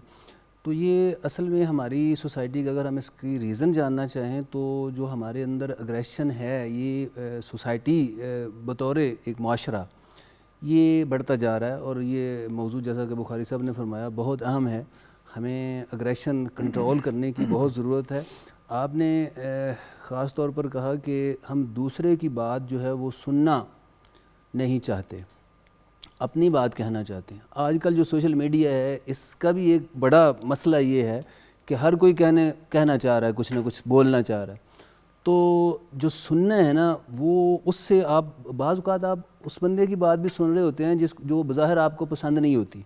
इसी से आप गुस्सा कंट्रोल करना सीखते हैं कि आपको एक बात पसंद नहीं है लेकिन फिर भी आप सुन रहे हैं सब्र के साथ। अच्छा, जो हमारा एटीट्यूड ये है कि दूसरे को एक बात मनवाना है, आपका एक मौक़िफ़ हो सकता है लेकिन उसको ज़बरदस्ती मनवाना, ये तो ख़ुद पैगंबर सल्लल्लाहु अलैहि वसल्लम के बारे में भी कुरान में आता है कि आपसे कहा गया कुरान में कि इन्नमा अंता मुज़क्किर, लस्ता अलैहिम बिमुसैतिर, आपका काम नसीहत करना है, दरोगा नहीं बनना, ज़बरदस्ती नहीं बात को मनवाना। यानी आपने अपनी बात कहनी है, ना कि मनवानी है। और कुरान में हम देखते हैं कि कुरान कहता है इन्ना हदैना उस सबीला इम्मा शाकिरम व इम्मा कफूरा। आदमी को रास्ता बता दिया गया है, चाहे वो शुक्र का रास्ता इख्तियार करे चाहे कुफर का इख्तियार करे। अब ये उसको ऑप्शन दे दिया गया। तो जो ये हमारा रवैया है कि हम ज़बरदस्ती, ये हमारा नुक्ता नज़र है, ये हमने मनवाना है लाजमी, इससे बहुत सारे मसाइल पैदा होते हैं। यानी हमारे अंदर एक तयशुदा एक प्रोग्राम होता है, एक हमारा जहन बना होता है, जहन साजी हुई होती है, और हम चाहते हैं कि सारे लोग ऐसे हो जाएं। और ऐसे हो, ये जो आपने मिसाल दी है कि अब तो प्रोफेसर साहब, अब तो टीचर्स जो हैं, इवन प्रोफेसर्स, इवन यंग बच्चों के जो टीचर्स हैं, मैं जब बात करती हूँ कहते हैं चुकन हम तो अब कुछ कहते ही नहीं है इनको। एक वक्त था कि उस्ताद अंदर आता था कमरे में, सारे हल्ला गुल्ला कर रहे होते थे क्लास में, एक सेकंड में वो जो कहते हैं ना पिन ड्रॉप साइलेंस होता था कि पिन गिरे तो टिंग की आवाज़ आ जाए, और सब खड़े हो जाते थे और एक मतलब नजरें झुका के अस्सलाम वालेकुम कहते थे। वो जो अदब व एहतराम का रिश्ता है वो भी कमज़ोर हुआ, खत्म हो चुका है बिल्कुल। वो बल्कि प्रोफेसर बोलते ही नहीं है कोई चीज़ स्टूडेंट्स बल्कि यूनिवर्सिटियों में ये मसला है, ये भी एग्रेशन से बहुत रिलेटेड है कि असातिज़ा को परेशानी होती है कि कोई ना कोई इल्ज़ाम ना लग जाए, कोई मसला ना बन जाए, कोई जो है ना वो खुदा न खास्ता कोई सुसाइड मतलब अटैक ना कर ले अपने ऊपर, किसी के ऊपर। तो ये असल में पूरी जो सोसाइटी है हमारी, उसका फैब्रिक जो है उसके अंदर ये चीज़ पैदा हो गई है। तो हमें इसको एड्रेस करने की ज़रूरत है। मैंने चंद आयात का हवाला दिया, आपने एक बात की थी कि इसको हमने कंट्रोल कैसे करना है। तो देखें, कुछ हिदायत हैं जो हमें दीन इस्लाम से मिलती हैं। मसलन अहादीस में आता है कि अगर आपको गुस्सा किसी वजह से आ रहा है तो आप जो है वो औज़ बिल्लाह पढ़ें, उसको कंट्रोल करें। फिर आप खड़े हुए हैं तो बैठ जाएं, आप पानी पी लें। और अगर आप गुस्से को उसकी वजह पर गौर करें, देखें कि किस वजह से पैदा हो रहा है, तो वो ज़ाहिर है कि रिएक्शन की वजह से पैदा हो रहा होता है। अगर आप, जैसा कि मैंने पहले बात की, अगर आप दूसरे की बात सुनने का हौसला पैदा कर लें तो बहुत सारे मसाइल खुद ही हल हो जाते हैं। कई दफ़ा अब ऐसा होता है, आप देखें घर में या हमारे कुर्बो जवानब में अगर कहीं कोई लड़ाई झगड़ा हो रहा है, तो अगर एक बंदा बोलता जा रहा है तो दूसरा बंदा खामोशी इख्तियार कर लेता है, तो वो भी एक वक्त में फ़ौरन बंद हो जाता है। कितनी देर वो बोलेगा? देखिए, चीखने का जवाब आपने एक बड़ी प्यारी बात की डॉक्टर साहब, प्रोफेसर साहब अर्लियर, कि देखें प्यार से, मोहब्बत से, खुलूस से बात करने की। आप प्यार से किसी को जहर का घूंट भी पिला ले, अगला सुकून से पी लेगा। आप बदतमीजी से चीख के किसी को, और ये हर इंसान की फितरत है। अक्सर लोग कहते हैं ना कि मुझसे प्यार से जो मर्जी करवा लो, आप किसी से भी प्यार से कुछ भी करवा सकते हैं, लेकिन चीखने धाड़ने से, जोर जबरदस्ती से, जो आपसे डरता है वही करेगा, बाकी वापस आपको बचेगा। अच्छा डॉक्टर साहब, मैं ज़रा आना चाहती हूँ इस चीज़ की तरफ कि नबी पाक सल्लल्लाहु अलैहि वसल्लम की तो टेम्परामेंट का कोई कंपैरिजन ही नहीं है, कोई एग्जाम्पल ही नहीं। लेकिन सहाबा कराम में कुछ ऐसे सहाबा थे जिनका गुस्से के बारे में या उनके टेम्परामेंट के बारे में वो फेमस थे, तो उनको फिर कैसे गाइड किया जाता था? क्योंकि देखिए, अल्लाह का पैगाम लेके ये लोग निकल रहे हैं, लेकिन एट द सेम टाइम अल्लाह के ख़ास लोग हैं, लेकिन इंसान तो हम सारे हैं, किसी में ज़्यादा टेम्परामेंट है, किसी में, जिस तरह मौला अली के गुस्से के बारे में या उनके जलाल के बारे में लोग बात करते हैं, तो थोड़ा इसके बारे में भी हमें गाइड करेंगे? बिलाशुबा सहाबा कराम रिज़वानुल्लाहि ताला अलैहिम अजमईन ये रसूलुल्लाह सल्लल्लाहु अलैहि वसल्लम के फ़ैज़ याफ्ता हैं, आपकी तरबियत याफ्ता हैं, आपकी उसवा हसना को अपनाने वाले हैं, आपकी सुन्नत और सीरत के मुताबिक अपनी ज़िंदगियों को इस्तेमाल करने वाले। तो उन्होंने ये तहम्मुल, ये बर्दाश्त और दूसरों की बात जो इख्तलाफी होती है उस पर अपना इत्मीनान का इजहार करना, या उसको एहतराम का मुकाम देना, ये आपने सहाबा ने वहाँ से सीखा था। तो यकीनन नबी करीम अलैहिस्सलातु वस्सलाम की जो तालीम व तरबियत थी वो उनके हर तर्ज़ ज़िंदगी से, हर अदा से वो सामने आती थी। और सहाबा कराम रिज़वानुल्लाह अलैहिम अजमईन तकरीबन सब के सब ही इसी रंग में रंगे हुए थे, सिबगत अल्लाह व मन अहसन मिनल्लाहि सिबगतन। और हज़रत जनाब अबू बकर सिद्दीक़ रज़ी अल्लाह ताला अन्हु जो खलीफा अव्वल हैं, नबी पाक सल्लम के बहुत ही करीबी साथियों में से हैं, आपके यार गार हैं, और उनका जो तहम्मुल था, बर्दाश्त थी, वो तो इंतहाई एक बेमिसाल थी। हज़रत उमर फ़ारूक रज़ी अल्लाह ताला अन्हु वो बड़े पुरजोश सहाबी थे, जलालत वाले थे, बड़े रोब वाले थे, मगर इसके बावजूद उनका दूसरे की राय से जो इख्तलाफी राय थी उसको बर्दाश्त करना, ये भी उनके अंदर मौजूद था। आप खुतबा जुमा इरशाद फरमा रहे, हज़रत सलमान फारसी रज़ी अल्लाह अन्हु खड़े हुए, उन्होंने उठ के कहा कि हम आपका खुतबा नहीं सुनते, आप अमीरुल मोमिनीन हैं, 22.5 लाख मुरब्बा मील के हुक्मरान हैं, आप जब तक अपनी आज जो आपने नया लिबास पहना हुआ है ना, अपनी जो लंबी कमीज़ आपने सलवाई हुई है, इसका हमें पहले हिसाब दें। हमें गनीमत के माल से एक एक चादर मिली, आपको भी एक चादर मिली थी, उस एक चादर से जो कमीज़ नहीं बनती तो आपने ये कैसे बना ली, पहले हमें इसका हिसाब चाहिए। तो आपने गुस्सा नहीं किया, आपने उन्हें मस्जिद से निकलने का आर्डर नहीं दिया, आपने इंतहाई तहम्मुल के साथ अपने बेटे हज़रत अब्दुल्ला इब्न उमर से फरमाया कि बेटे अब्दुल्ला, हज़रत सलमान फ़ारसी का जवाब तुम दो। वो खड़े हुए, उन्होंने कहा आप सच फरमा रहे हैं, बाबा को एक चादर मिली थी, एक चादर मुझे भी मिली थी, सदके तो जाऊं। मैंने अपनी जो चादर थी अपने बाबा को दे दी, तो 2 चादरों से कमीज़ बन गई। तो अंदाज़ा लगाएं कि वहाँ पर एक कितना तहम्मुल था, कितनी बर्दाश्त थी। और आप ये देखें कि डॉक्टर साहब सबसे बड़ी बात कि सवाल करने की मार्जिन थी, जिससे किया गया उसका तो रिस्पांस माशाल्लाह यकीनन माशाल्लाह, ऐसे- लेकिन अगले को सवाल करने की मार्जिन तो मिली। हम मेरा तो जो जिस चीज़ पे मुझे सच्ची बात है डॉक्टर साहब और प्रोफेसर साहब एज अ माँ हॉल उठते हैं कि वो वक्त आ रहा है कि हम अपनी यंग जनरेशन को कुछ नहीं कह पाएंगे, और अगर हम उनको गाइड नहीं करेंगे। देखिए हम लोगों को हमारे माँ बाप ने अपनी गलतियां करने यकीनन, से यकीनन। चलो जोर जबरदस्ती से रोका, शायद वो भी गलत था, लेकिन रोका। बिल्कुल। अब तो आप अपनी औलाद को कुछ नहीं कह पाते, तो सबसे पहले तो हमें अपने आप को मॉडिफाई करना है ताकि हम अपने बच्चों को बेहतर गाइड कर ऐसे सकें। ही, ऐसे। तो ब्रेक की तरफ बढ़ते हैं, मजीद आगे हम फैमिली स्ट्रक्चर्स को कैसे बेहतर कर सकते हैं कि घरों के अंदर ही गुस्सा और इन चीज़ों का एलिमेंट ना हो, उसमें माँ का रोल, बाप का रोल, घर के बुजुर्गों का रोल। इससे रिलेटेड आप लोगों से गाइडेंस लेंगे। व्यूअर्स, आज अगर इतने इंपॉर्टेंट और इतने ब्रिलियंट लोगों ने वक्त निकाला है हमारे प्रोग्राम के लिए, तो हम फ़ायदा उठाते हैं इसका। और फिर ये जो 2 दिन हमारे पास वीकेंड के आ रहे हैं, उनमें थोड़ा थोड़ा टाइम लेके थोड़ी सी वर्किंग करते हैं अपने ऊपर। व्यूअर्स, क्यों हमने उस स्टेज पे पहुंच के अपनी आखिरत का सोचना है जब रुखसती का टाइम आएगा? जितने ज़्यादा सवाब कमाएंगे, जितनी ज़्यादा पॉजिटिविटी कमाएंगे, उतनी ज़्यादा हमारी आखिरत बेहतरीन होगी। तो ब्रेक की तरफ चलते हैं, ब्रेक के बाद वापस आएंगे और वापस आएंगे नाते रसूल मकबूल सल्लल्लाहु अलैहि वसल्लम सुनते हुए।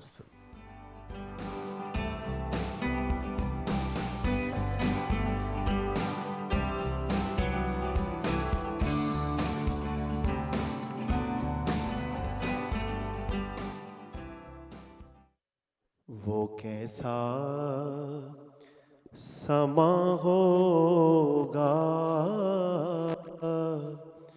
कैसी वो घड़ी होगी, जब पहली नजर उनके रोजे पे पड़ी होगी। वो कैसा समा होगा, कैसी वो घड़ी होगी, वाबस्ता जो हो जाए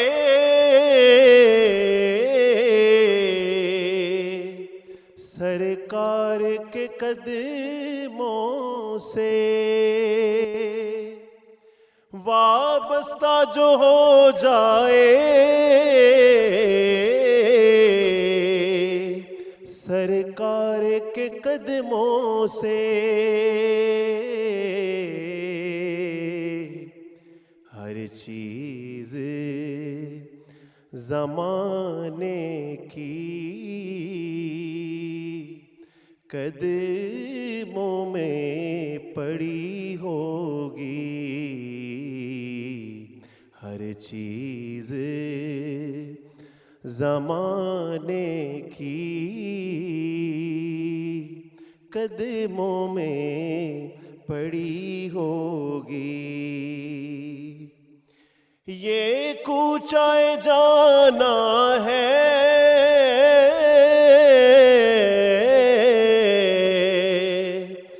आहिस्ता कदम रखना,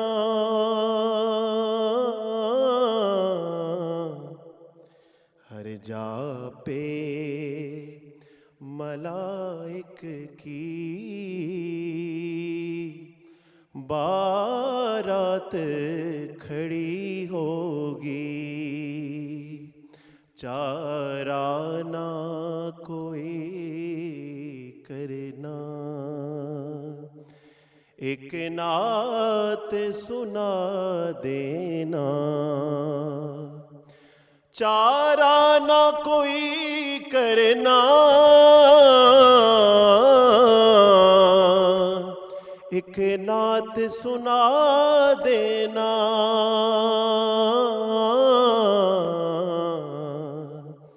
ना चीज़ ज़हूरी की, जब सांस अड़ी होगी। सुभान अल्लाह, सुभान अल्लाह।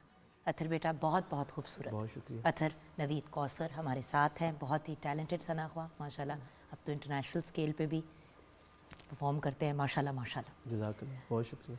और हमारे साथ व्यूअर्स एज़ यू नो तो बहुत ही अकम्पलिश्ड और brilliant personalities doctor Syed Ziaullah Shah Bukhari and then professor doctor Mohammad Shahbaz Manj. Professor साहब, हमने अभी ये टीज़र छोड़ा कि फिर किस तरह से घर का स्ट्रक्चर होना चाहिए, क्योंकि ये तो हमने इस्टेब्लिश कर ली कि हर बंदे का अपना एक रोल होता है घर में, और हम वेस्ट में तो रहते नहीं है कि एक अकेला बंदा एक अपार्टमेंट में रह रहा है। जी। फैमिली स्ट्रक्चर्स होते हैं, बच्चे घर वाले एक दूसरे से ही सीखते हैं। चीखने चिंघाड़ने वाला माहौल जिस घर में होगा वहाँ पे चीखना, वहाँ पे सारे ही चीखते चिंघाड़ते हैं, और जहाँ पे सुकून अमन जैसे कि ज़िया भाई का घर, तो वहाँ पे सारे ही बड़े पीसफुल और सब्र बर्दाश्त वाले होंगे, तो उस तरफ कैसे जाएं? जी, बहुत अच्छी बात है, ये बहुत अच्छा सवाल बीमारी है। का इलाज। और बीमारी का इलाज, और दूसरा सोसाइटी जो है वो ख़ानदानों से और फैमिली से मिलकर ही बनती है। अगर हम सोसाइटी में बेहतरी लाना चाहते हैं तो पहले घर जो है वो ख़ानदान बेहतर होना चाहिए। अग्रेशन और गुस्से पर हम बात कर रहे हैं, तो अगर फैमिली के अंदर हम देखते हैं कि कोई ना कोई जो तज़ाद या कंट्राडिक्शन पैदा होता है या इख्तलाफ पैदा होता है, उसको अगर हम सुधारने का, जो मियाँ बीवी हैं, जो वालिदैन हैं, वो अगर ये रवैया इख्तियार करें जिसकी तरफ मैंने पहले इशारा किया था कि अगर एक को गुस्सा आता है, नेचुरल है, गुस्सा भी आता है, इंसानों को आ जाता है, तो एक को गुस्सा आता है तो दूसरा सब्र से काम ले। जब वो थोड़ी देर के लिए खामोशी इख्तियार करता है तो दूसरा बंदा जो है वो ख़ुद ही नीचे आना शुरू हो जाता है। तो एक तो ये है कि इस चीज़ को मद्देनज़र रखा जाए कि अगर एक को गुस्सा आता है तो उसकी जज्बात को समझने की कोशिश की जाए, और दूसरा अपना टेम्परामेंट जो है उसको लूज़ ना होने दे। दूसरा ये है कि इस्लाम हमें कनात का दर्स देता है। हमारी जो सोसाइटी है इसके अंदर जो हमारी माशरत, जो हमारा ख़ानदानी जो फैमिली सिस्टम है, आपने जिस तरफ इशारा किया कि जॉइंट फैमिली सिस्टम है। अब जॉइंट फैमिली सिस्टम में ज़ाहिर है कि पेरेंट्स ही नहीं हैं बच्चों के, उनके चाचू भी साथ हैं, उनकी फूफियाँ भी साथ हैं, उनके इस तरह दादा दादी भी होते हैं, भी और बड़ी साथ हैं। दफ़ा ऐसा होता है कि इर्द गिर्द जो है नाना नानी का भी घर होता है। बिल्कुल। तो जैसे ब्रेक में बात कर रहे थे ना भैया कि हम इट टेक्स अ विलेज, पूरा गांव लगता है एक बच्चा उगाने में। बिल्कुल बिल्कुल। तो वो सारे लोगों का रवैया जो है ना, वो किरदार उस पर असरअंदाज हो रहा होता है बच्चे पर। तो ये आपने दुरुस्त कहा है कि जिस तरह का वो माहौल देखता है बच्चा, उसी तरह के जो सेंटिमेंट्स हैं उसके अंदर, उसी तरह के जज्बात जो हैं वो पनपते रहते हैं। तो अगर हम सोसाइटी के अंदर, ख़ानदानों के अंदर जो है वो अग्रेशन को कंट्रोल करने की तरबियत बच्चों को देंगे तो हमारी सोसाइटी जो है वो ज़ाहिर है डेफिनेटली अल्टीमेटली सोसाइटी पर उसका असर होगा। तो असल में मेरे ख़्याल में सबसे पहले पेरेंट्स, जो पेरेंटिंग है इसमें हमारे मसाइल हैं। पेरेंटिंग बाकायदा हमारी सोसाइटी में घरों के लेवल पर लोगों को सिखाने की ज़रूरत है, काउंसलिंग की ज़रूरत है। वालिदैन जो है वो जो जिस तरह का किरदार अदा कर रहे होते हैं वो बच्चों में चूँकि मुंतकिल हो रहा होता है, और हम देखते हैं कि वालिदैन चीख रहे हैं, चिंघाड़ रहे हैं छोटी छोटी बातों पर। अगर इस्लाम के दरसे कनात पर अमल करें, मसलन अगर घर में कोई चीज़ की, किसी चीज़ की कमी है तो इस्लाम कहता है अपने से कमतर को देख लो। तो इसी वजह से होता है ना कि हमारे घर में ये चीज़ मौजूद नहीं है, उससे लड़ाई हो गई। उतने पैर फैलाओ। सोशल मीडिया अगेन डॉक्टर साहब, यही तो प्रोफेसर साहब, यही तो प्रॉब्लम है कि आपको सोशल मीडिया बता रहा है कि भाई आपकी ज़रूरत एक्चुअली ये नहीं है, आपकी ज़रूरत ये है। जी जी। अच्छा, अब आप ये देख के उसके पीछे भाग रहे हैं और आपके पास कैपेबिलिटी इतनी है, जी। तो जाहिर ही वो जब इतना बड़ा डिस्टेंस आ जाएगा दोनों चीज़ों में तो फिर गुस्से भी चलेंगे। एक्चुअली अगर अपनी हम ज़रूरियात और अपने दिमागों को ज़रा वापस नीचे ले आए ना, हमें वेस्ट से कंपेयर करने का बहुत शौक है, लेकिन वेस्ट में अगर एक अपार्टमेंट बिल्डिंग है, कोई एक अपार्टमेंट में कोई चीखता है ना, तो 6 अपार्टमेंट वाले फ़ोन कर देते हैं पुलिस को कि जी आए, यहाँ पे कोई मसला हो रहा है। हमारे यहाँ चीखना चिंगाड़ना शुरू होता है तो वो रुकता ही नहीं है। सही बात। वो हदीस में आता है कि दुनियावी मौलो दौलत है, उसके हवाले से अगर आपने कंपेयर करना और देखना तो अपने से कमतर को देखें कि वो कैसे गुजारा कर, और नेकी और तकवा में ऊपर वाले को देखें। हमारा मामला उलट हो गया है, हम नेकी और तकवा में जो है वो नीचे को देख रहे होते हैं और जो है वो जो माली वसाइल हैं उसमें ऊपर वाले को देख रहे हैं। अच्छा डॉक्टर साहब, आपसे मैं आपका ही जानना चाहूँगी। देखिए कभी कभी इंसान के, आपने कहा ना कि बर्दाश्त अपने अंदर पैदा करनी, एक चुप हो जाए। मैं अब एज अ वुमन भी पूछ रही हूँ and as a life partner भी पूछ रही हूँ। अब मैं मेल भी हो सकती हूँ, फीमेल भी हो सकती हूँ। एक बंदा चीख रहा है आप पे, या एक बंदे का मीटर आउट, जिसको कहते हैं मीटर आउट हुआ है। अब आपको भी पता है डॉक्टर साहब, जब कोई चीख रहा होता है तो इंसान की ये नफ्सियात का हिस्सा है कि आपके अंदर भी ना आप आग बगोला हो जाते हैं, जो ना एनर्जी से एनर्जी। उस वक्त क्या, उस लम्हे में क्या करें? क्योंकि देखिए बेड़ा गर्क हो जाए उसके बाद सॉरी से कोई फर्क नहीं पड़ता। उस लम्हे को कैसे रोकें? उसका मुझे इलाज उसमें इलाज अल्लाह रब्बुल आलमीन ने खुद कुरान मजीद फुरकान हमीद में बयान फरमाया है इस लम्हे का। वल काज़िमीन अल गैज़ वल आफ़ीन अनिन नास वल्लाहु युहिब्बुल मुहसिनीन। यकीनन आपको उसकी इश्तियाल अंगेज़ी से गुस्सा आ रहा होता है, लेकिन अल्लाह फरमाते हैं आपने उसके बाद अपने गुस्से को पी जाना है, और उसकी जो बदतमीज़ी या बदतहजीबी या उसकी ऊंची आवाज़ से आपके साथ बात करने का जो रवैया है, चीखना, वो फरमाया वल आफ़ीन अनिन नास। आपने उसकी उस गलती को मुआफ़ कर देना है, आपने दरगुजर करना उससे फिर क्या होगा? वल्लाहु युहिब्बुल मुहसिनीन। आपका ये तर्ज़ अमल है, ये हुस्न वाला है, खूबसूरत है, अल्लाह को ये बड़ा पसंद आ रहा है।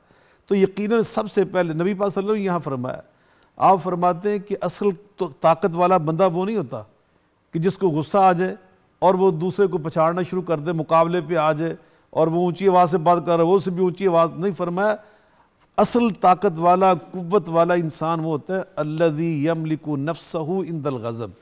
गुस्सा उसको भी आ रहा है लेकिन वो अपने आप पे काबू पा लेता है। अच्छा, तो आप अपने आप पे काबू पाए। अच्छा, आप नज़रअंदाज करें उस चीज़ को। क्या आप पढ़ सकते हैं और मतलब अपने आप को सेटल करने के लिए? और उसके साथ साथ मैं ये भी जानना चाहूँगी, कभी कभी ऐसा होता है कि आपसे पढ़ा नहीं जा रहा होता, आप कभी बहुत गुस्से में जाके नमाज भी पढ़ने की कोशिश करें, एटलीस्ट मेरे में तो ये है प्रॉब्लम, शायद ना लेकिन उसमें उस वक्त ना आप पढ़ने की आप बार बार भूलना शुरू हो जाते हैं और आपका दिमाग ही नहीं सेट होता।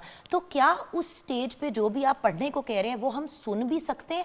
नबी करीम अलैहिस्सलाम ने फरमाया, एक दो बंदों को आपने लड़ते देखा ना और उनकी रगें फूल गई, तो एक की बहुत ज़्यादा, तो आपने एक साहबी से फरमाया मेरे पास एक इसका नुस्खा है, अगर ये एक बार अपनी ज़ुबान से कह देना तो इसकी ये सारी कैफियत दुरुस्त हो सकती है। उसने जब उसको बताया कि नहीं पास ये नुस्खा तुम्हें बताया, वो क्या है जो अभी प्रोफेसर ने शुरू में फरमाया था ना, औज़ु बिल्लाहि मिनश शैतानिर रजीम।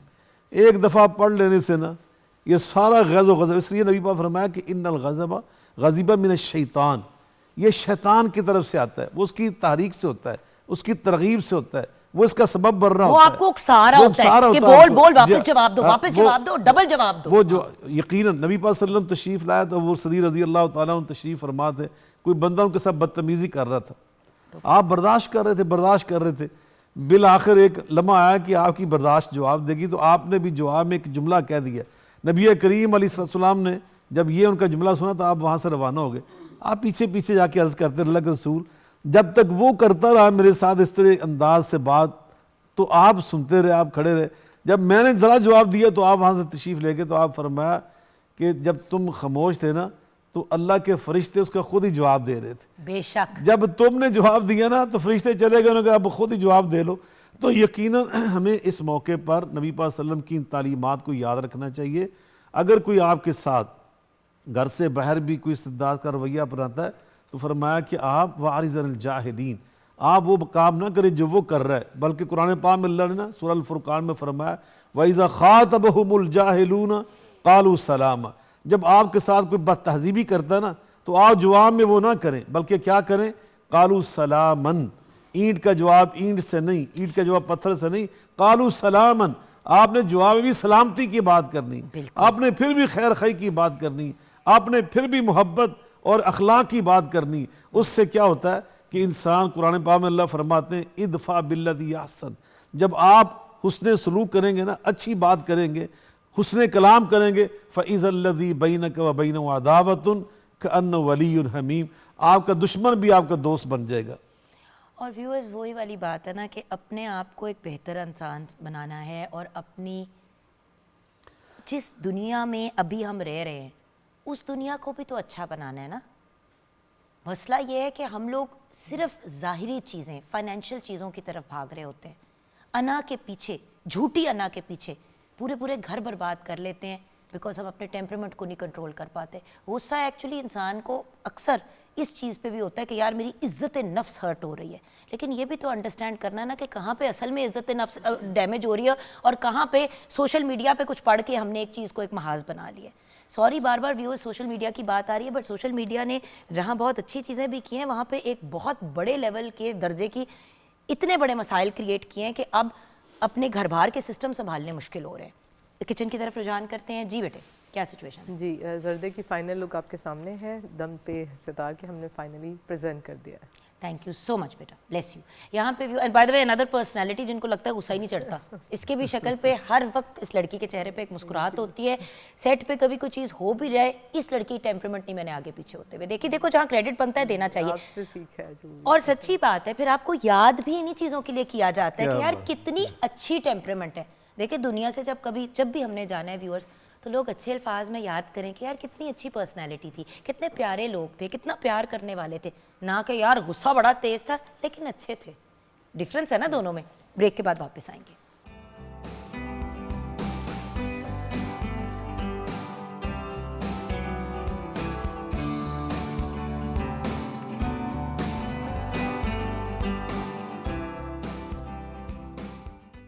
वाह क्या जूद व करम, वाह क्या जूद व करम है शगे बतहा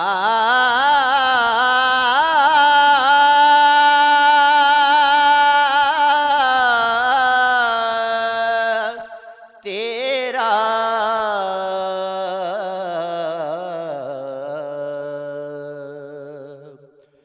नहीं सुनता ही नहीं मांगने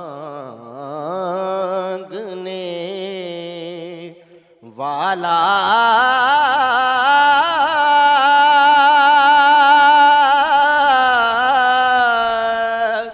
तेरा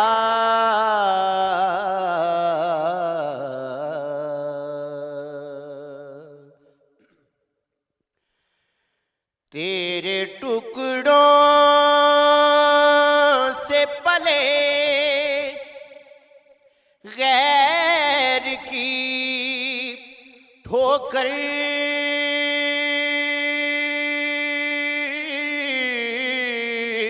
पे न डाल, तेरे टुकड़ों से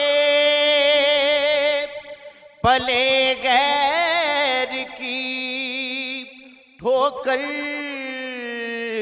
पे न डाल,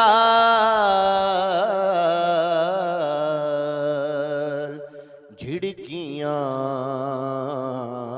खाए कहाँ छोड़ के सदका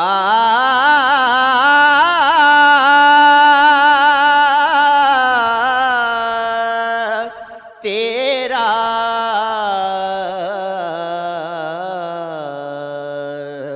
झिड़कियाँ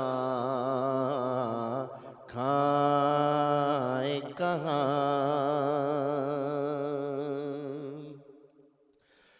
और धारे चलते हैं सखा के वो है कतरा तेरा धारे चलते हैं सखा के वो है कतरा तेरा तारे खिलते हैं अता के वो है जरा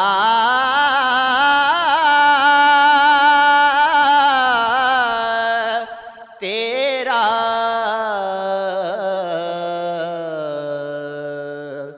वाह क्या जूदो करम। सुभान अल्लाह, सुभान अल्लाह, जज़ाकल्लाह। व्यूअर्स, ब्रेक के बाद हमें ज्वाइन किया हमारे मुल्क के बल्कि इंटरनेशनल रिनाउंड बहुत ही ब्रिलियंट नात ख्वां, एक ऐसी पर्सनालिटी जिनके साथ हमारे इस प्रोग्राम का भी, हमारी रमज़ान ट्रांसमिशंस का भी, PTV का बड़ा ही प्यारा और बड़ा करीबी ताल्लुक़ है। And then of course official नात ख्वां हैं नेशनल असेंबली के। हमारे साथ हैं मोहम्मद नुमान अरशद गौरी। अस्सलाम वालेकुम नुमान। वालेकुम सलाम व रहमतुल्लाह। आज हम बात कर रहे हैं बर्दाश्त की और अपनी टेम्परामेंट को सेटल्ड रखने की और गुस्से को कंट्रोल करने की। तो आई गेस इन कंक्लूजन मैं चाहूँगी कि आप लोग ज़िंदगी जीने के जो उसूल खुद फॉलो करते हैं वो उसूल हमारे व्यूअर्स के साथ शेयर कर लें। शायद उन उसूलों में से कोई उसूल हमारे व्यूअर्स अडॉप्ट कर लें। वही वाली बात ना जो भाई हम शुरू में कह रहे थे, घोड़े को पानी तक लेके जा सकते हैं, उसके बाद पानी पीना उसका अपना काम है। सो आपकी एडवाइस, आपकी लाइफ लेसन्स जो हमारे व्यूअर्स के साथ शेयर करेंगे। प्रोफेसर साहब आपसे शुरू करते हैं, डॉक्टर साहब आप पे कंक्लूड करेंगे। जी सर। जी, बहुत अच्छी बात की। ये सवाल मुश्किल भी है लेकिन ज़रूरी भी लाइफ है। लेसन्स तो इस तरह है कि यकीनन मैंने जो पहले बात की है कि मेरी ये कोशिश होती है कि जब कोई दूसरा बंदा मसलन फैमिली में लाइफ पार्टनर दूसरे उनका कोई गुस्सा ज़्यादा होता है तो मैं ये कोशिश करता हूँ कि उसको जवाब ना दिया जाए, कंट्रोल किया जाए। ख़ास तौर पर घर में आपको पता है ख़ातून खाना जो है उसका अहम किरदार भी है और उसको गुस्सा ज़्यादा भी आता है।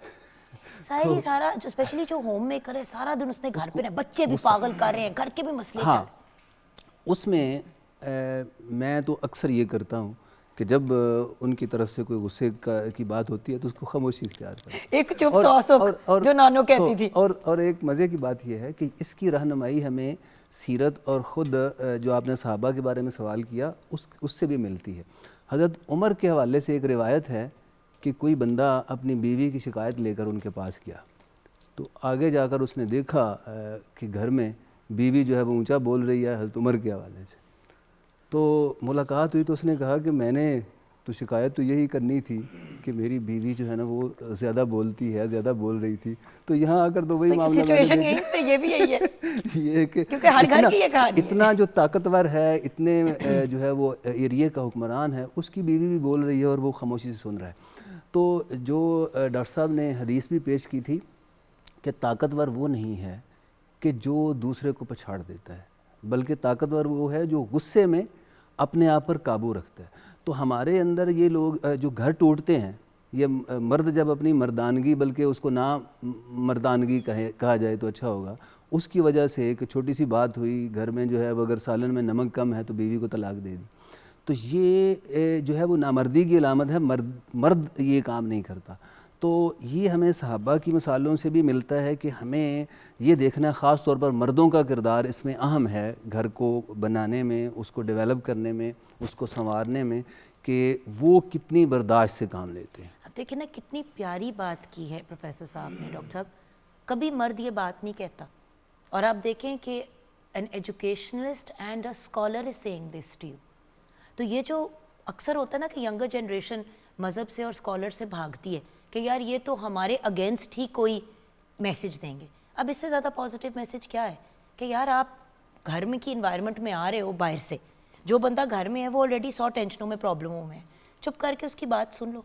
ये नहीं कहा जा रहा कहीं पे भी कि आप अपनी बेइज्जती करवाएं, बट मियाँ बीवी में कौन सी बेइज्जती व्यूअर्स, मुझे तो यही नहीं समझ आती।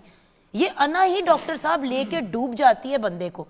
भाई मियाँ बीवी, साथ आपके बच्चे हुए, आप निकाह में एक दूसरे के, आपका आपस में कौन सा पर्दा है? तो अगर उसने जरा ऊंची कर दी आवाज या आपकी ऊंची हो गई तो यार चुप कर जाओ, बाद में मिट्टी पाओ, आगे जाके गल कर लेना। जी जी। जब आराम से रात को रेस्ट कर रहे होगे तो आपस में गप भी लगा लेना कि यार ये हुआ था। नहीं, लोग ये नहीं करते, मौके पे जवाब देना। ये देखिए, तो कुरान पाक में अल्लाह ताला ने बयान फरमाया ना कि हुन्ना लिबासुल्लकुम व अंतुम लिबासुल्लहुन्ना, वो तुम्हारा लिबास है, तुम उनका लिबास हो। तो यकीनन बाद को लिबास जो होता है ना, वो मैला कुचैला भी हो जाता है, तो उसको इंसान जला नहीं देता है, उसको इंसान साफ़ करता है साबुन के साथ। तो यकीनन ये नबी पाक सल्लल्लाहु अलैहि वसल्लम ने खुद फरमाया, आप फरमाते हैं खैरुकुम लिअहलिही वना खैरुकुम लिअहली, तुम में से अच्छे अखलाक वाला वो नहीं जो बाहर बहुत अच्छे अखलाक वाला है और घर में नहीं। फरमाया जो सबसे बेहतर अखलाक वाला वो होगा जो अपने घर वालों के लिए अच्छे अखलाक वाला है। हज़रत अब्दुल्लाह बिन मुबारक रहमतुल्लाह अलैह फरमाते हैं, अच्छा अखलाक 4 चीज़ों का नाम है। वो है तलाक़तुल वज्ह, दूसरा है अल कलामुल लय्यिन अर्रिफ़्क़ु फ़िल कलाम, तीसरा है बज़ुल खैर, चौथा है तहम्मुल अल अज़ा। 4 चीज़ों का नाम अच्छा अखलाक घर में। इन 4 चीज़ों पे अमल करके देखें। पहला, जब भी घर जाएं, जैसे आपने कहा था ना अपनी गुफ्तगू के अंदर कि इंसान के चेहरे से लगता है बड़ा गुस्से में, नहीं, तलाक़तुल वज्ह, मुस्कुराते चेहरे के साथ आप अपने घर में जाएं। अहलिया का भी फ़र्ज़ है, नबी पाक फरमाए इज़ा रात सुर्रहु, जब खामद घर जाए तो वो इस अंदाज से उसका इस्तकबाल करे कि उसके चेहरे पे खुद ही बशाशत आ जाए। तो यकीनन दोनों का यह फ़र्ज़ बनता है। तो डॉक्टर साहब ने बड़ी इंपॉर्टेंट बात की कि मर्द भी मुस्कुराते हुए आए और औरत भी मुस्कुराते आए। कभी किसी दिन किसी का मूड ऑफ होता भी है तो अगर एक ही मुस्कुरा रहा होगा तो दूसरा भी मुस्कुरा पड़ेगा। लेकिन ये एक रवैया, जैसे कि भैया बड़े लोग ऐसे हैं जो कहते हैं कि जी हम कुछ भी हो जाए लड़ाई, हम रात को नाराज नहीं सोते, बहुत अच्छी बात, हम ठड्डा हल करके सोते हैं। बहुत अच्छी बात है और ये नबी पाक की तालीमात है। दूसरा है कि जब भी आप गुफ्तगू करें घर में, अर्रिफ़्क़ु फ़िल कलाम, इंतहाई नरमी के साथ, नरम अल्फाज के साथ। नबी करीम अलैहिस्सलातु वस्सलाम ने फरमाया इन्नल्लाह युती अल रिफ़्क़ मा ला युती अल उर्फ़, अल्लाह नरम गुफ्तगू के ऊपर जो नेमतें तुम्हें अता करता है ना, वो सख्त गुफ्तगू पे नहीं मिलती। और तीसरा ये है कि जो आपके अंदर अच्छाइयाँ हैं, खैर है, वो अपने घर वालों पे निछावर कर दें। और चौथा ये है कि जब कोई उधर हो भी जाती, इंसान जो है इख्तलाफ राय भी हो सकता है, मिजाज में तलखी भी आ सकती है, अगर ऐसी सूरत हाल हो तो आप बर्दाश्त करें, दरगुजर करें, बस तहम्मुल करें, दरगुजर करें। तो इसी नोट पे आज के प्रोग्राम को कंक्लूड करेंगे। मान भाई आपसे हम ज़रूर कलाम की फिर रिक्वेस्ट करेंगे, लेकिन उससे पहले एक बात ज़रूर कहूँगी कि व्यूअर्स, जैसे कि हम बार बार बात कर रहे हैं, चाहे यहाँ पे मोटिवेशनल स्पीकर्स हो, चाहे यहाँ पे स्कॉलर्स हों, एजुकेशनिस्ट हों, हर बंदा एक ही बात अल्टीमेटली कहता है कि अपने ऊपर वर्किंग करनी है और अपने आप को बेहतरी की तरफ लेके जाना है। क्योंकि लाइक आई कीप सेइंग, दुनिया से रुखसत होएंगे, जब उस कब्र में जाएंगे, उस मिट्टी में वापस जाएंगे तो अपने अमाल और लोगों की दुआएं लेके जाएंगे और कोई एक्स्ट्रा चीज़ नहीं फिजिकली जाएगी, इवन ये नथिंग, राइट। सो अपने अमाल पॉजिटिव करें। और इस वीकेंड पे सिर्फ एक रिक्वेस्ट है कि जब भी, अब अगले 2 दिन में हो ही नहीं सकता कि किसी को भी गुस्सा ना चढ़ेगा, ज़रूर चढ़ेगा।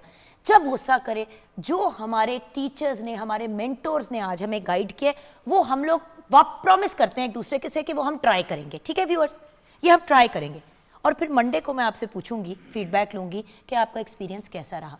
व्यूअर्स, डेली की वर्किंग होती है अपनी ज़ात के ऊपर। हम गाड़ियों पे मैकेनिकियाँ करते रहते हैं, इस पे करते रहते हैं, उस पे करते रहते हैं। सबसे ज़्यादा तो मैकेनिकी हमें अपने ऊपर करनी चाहिए और अपने आप को बेहतर इंसान बनाना चाहिए। अल्लाह ताला हम सबके लिए आसानियाँ पैदा करे और ये वीकेंड सुकून से, खैर से, पॉजिटिविटी के साथ, सेहत के साथ गुजरे। आमीन।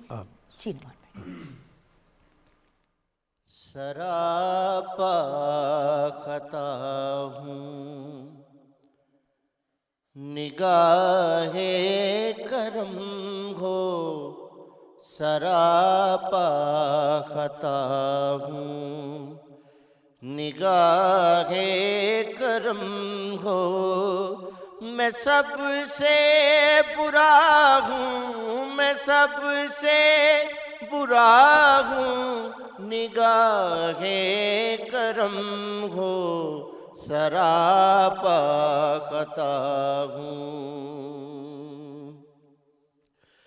मुझे मांगने का सलीका नहीं है, मुझे मांगने का सलीका नहीं है, मगर मांगता हूँ निगाहे करम हो सरापा खता हूँ। हुजूर आपको आपसे मांगता हूँ, हुजूर आपसे आपको मांगता हूँ। फकीर आपका